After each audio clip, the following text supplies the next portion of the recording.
আস্তে আস্তে আস্তে। অনেক মায়ের বাবারা করছেন না, কিসের জন্য?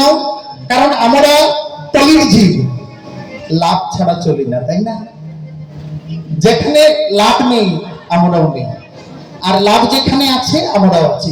এই করতালি করলে বাবা কি হয় জানি না, করেও লাভ নেই। জানতে হবে এই করতালি করলে কি হবে। তো দেখেন, একটি গাছের উপর যদি কিছু পাখি বসে থাকে, তো সেই গাছের নিচে গিয়ে যদি একটি পাথর নিয়ে ছোড়া যায়, কি হবে তোমার? পাখিগুলো উড়ে পালাবে।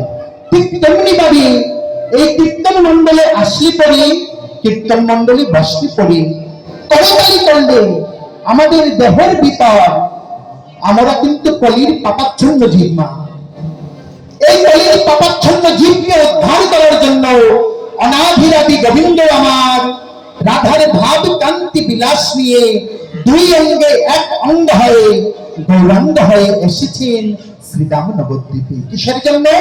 আমাদের কলিজীবকে উদ্ধার করার জন্য। তো কীর্তন মন্ডলে বসে করতালি করলে আমাদের দেহের ভিতর যে পাপের পাখিগুলো আছে ওইগুলো উড়ে পালাবে। তাই সবাই মিলে দেউর হরির নৃত্য দেখি সকলে দেব পহিলা সখী।